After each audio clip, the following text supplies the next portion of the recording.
Сәлем достар. Бүгін өзімнің инста парақшамдағы көпшілік оқырмандарының сұрауы бойынша сорпа тамақ дайындаған күні жасайтын пирожкиларымның видеосын түсіріп салмақшымын. Ол үшін 1 килограмм 100 пудов жоғары сұрып ұнын алдым.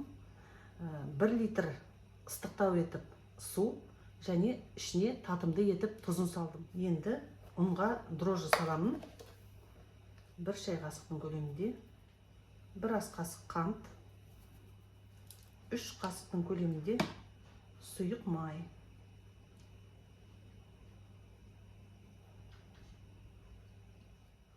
Жақсылап жұмсақ етіп қамыр илеймін.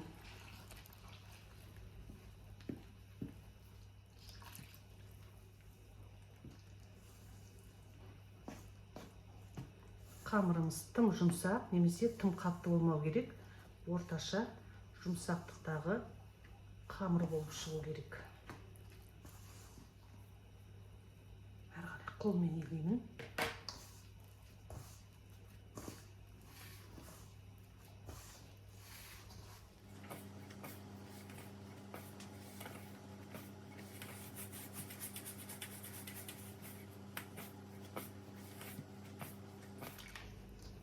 Қолды суға малып отырып, жақсылап иі қанғанға дейін басамыз.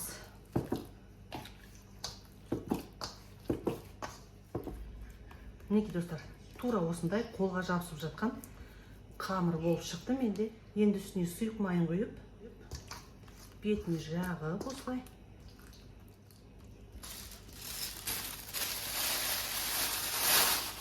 Енді осы қалпында үстін жылығып қымтап орап 1,5 сағатқа қалдырамын. Пирожкидің салмасын дайындаймын. Ол үшін табаға шамалы сұйық май құйып алып, үстіне тұздалған капустаны саламын.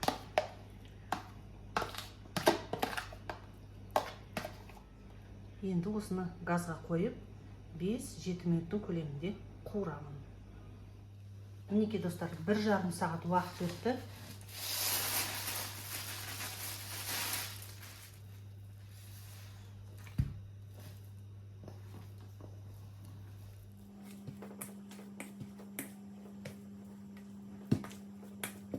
Сұйық майдан сеуіп, үстін жауып, тағы да 1 сағатқа жылы жерге қоямын.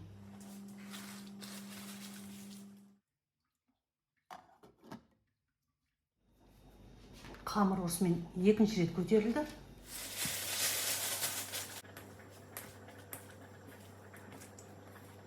Енді осы қалпында дастарханның үстінде 30 минутқа қалдырамын.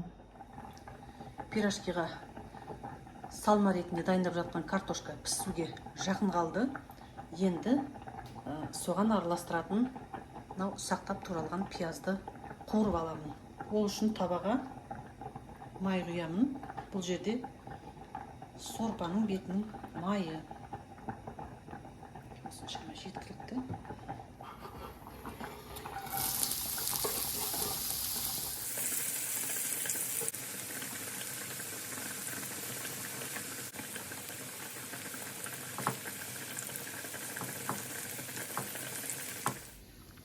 Картошкасын езіп аламын.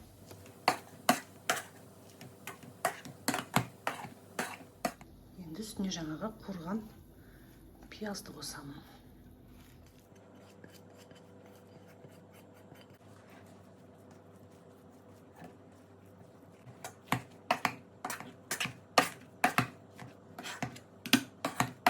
Пирожкидің арасына салатын салма картошка дайын.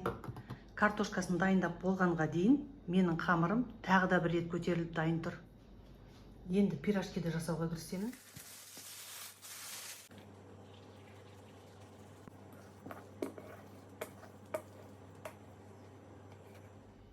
Енді 3 бөлікке бөлемін.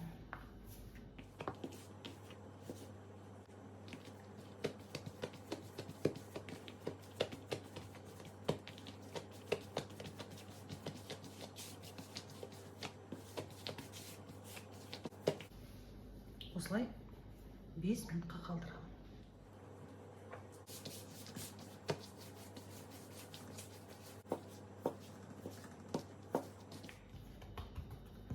Қамырды оқтауламаймын.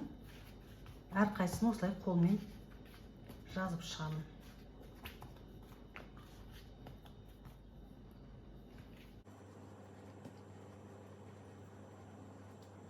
Пирожкinin формасын шығарамын.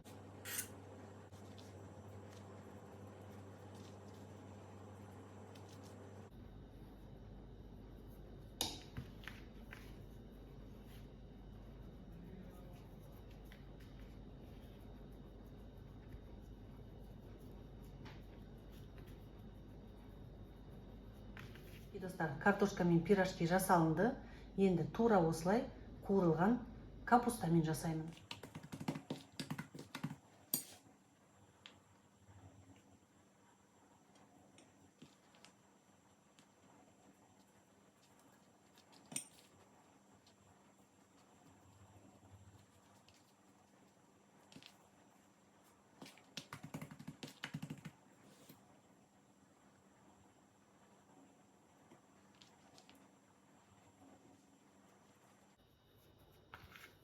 Капуста салынған пирожкилер де дайын болды.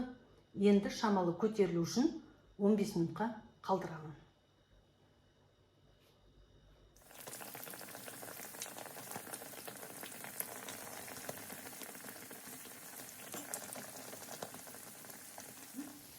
Пирожкиларды қуыруға кірісіп кеттім.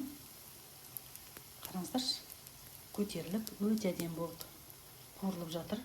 Достар, осы жерде сіздерге айта кетейін, менің каналымның өсіп өркендеуі сіздердің белсенділіктеріңізге байланысты. Сондықтан видеоны басынан соңына дейін қарап, ұнап жатса лайк, ұнамаса дизлайк қоя салыңыздар. Және осы видео жайлы маған сұрақтарыңыз туындап жатса, міндетті түрде комментарийға жазып қалдырып кетуді ұмытпаңыздар.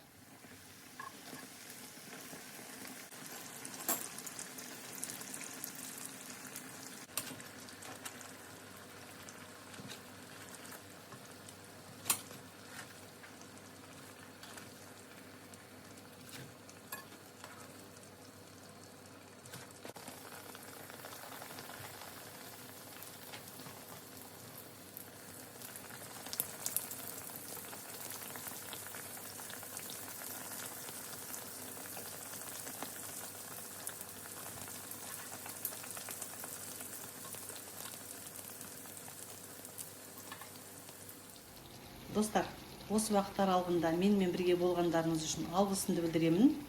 Осы каналда келесі видеода кездескенше аман сау болыңыздар. Достар, осы жерде айта кетейін, тура осы қамырмен бауырсақ та, шелпек те дайындауға болады. Менің томпақ пирожкилерім. Екі түрлі салмамен жасаған пирожкилерім дайын. Асымыз дәмді болсын. Сіздер де осы рецепті пайдаланып, кәделеріңізге жарата беріңіздер.